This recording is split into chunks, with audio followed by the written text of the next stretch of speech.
One of the most frequently asked questions by pearl and bead stringers and by our clients is how to determine if the pearls used in the necklace strand or in a piece of jewelry are real.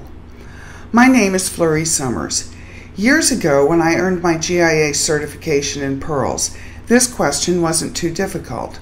Akoya, the Japanese pearl produced from the mollusk of the same name, was king. Fresh waters were just beginning to flood the market, and South Sea pearls, while available, weren't produced in the volumes and colors that are available today. Imitation pearls tended to be Majorca or plastic. They were smooth and round, always white, and it was usually possible to tell at a glance if the pearls were real. Now a plethora of real pearls are available. Chinese freshwaters range from extremely high quality to commercial grade. Akoyas, while still a force, no longer reign as a standard against which all other pearls are measured.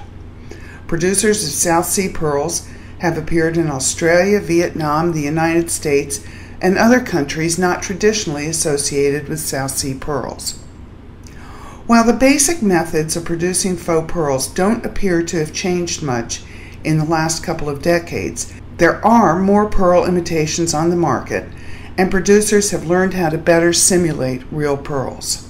As an example, these Majorca pearls are from the website of a very upscale department store, and I should add, are sold without any intent to deceive. At a first glance, they may appear to be authentic, especially because a number of the pearls have circles around their bellies, which are characteristic of some Chinese freshwaters. One solution to the question of whether pearls are real is to send them for testing to a gem laboratory. Perhaps the best known is the Gem Labs of the GIA, Gemological Institute of America. This wonderful laboratory has very sophisticated means of testing pearls and continually upgrades its technology.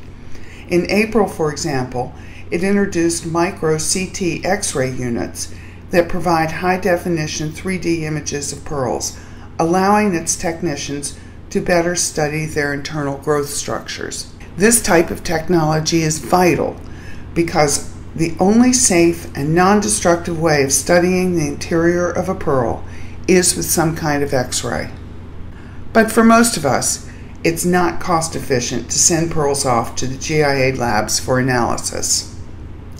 However, there are tests you can conduct yourself without any equipment. Examine the pearls for flaws. If the pearl appears to be flawless, it is probably a fake. Even on extremely high-quality pearls, there is usually a flaw, a tiny dimple or pinprick, for example. Examine the pearl strand for the sizes of individual pearls.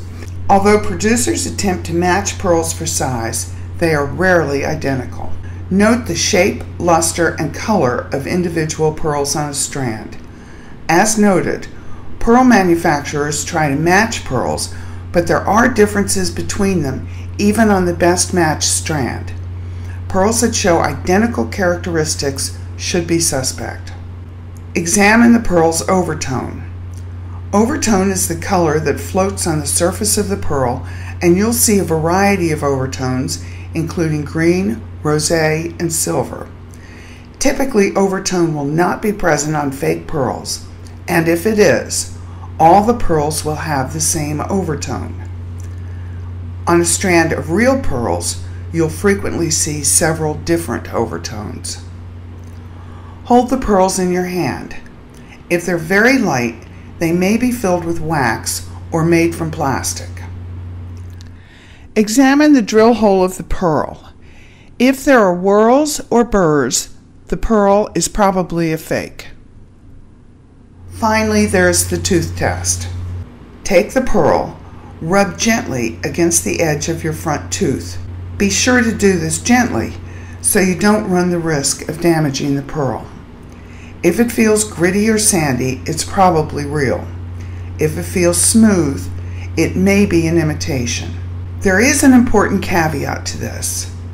Back when I first started out as a pearl dealer, the tooth test was considered by many experts to be 99% reliable.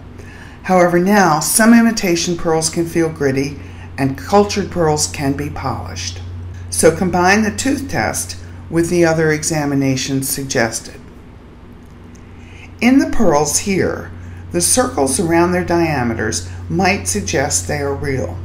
In addition, the manufacturer seems to have varied the sizes and shapes just enough to suggest authenticity. However, there is no overtone, especially on the black and white pearls, where we would expect to see green and or rosé. Moreover, the luster appears identical on all the pearls.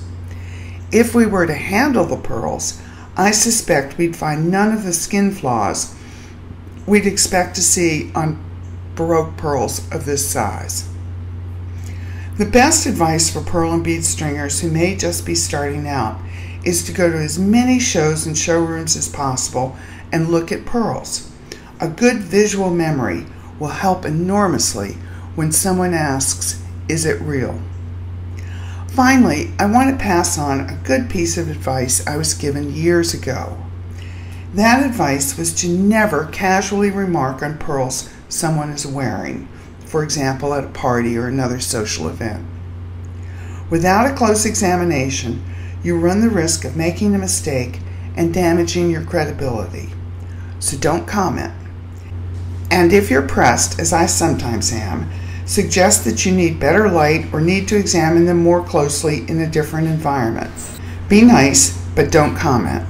For more resources for pearl and bead stringers and for the Professional Pearl and Bead Stringing 2-volume DVD, please visit my website http://fsummers.com.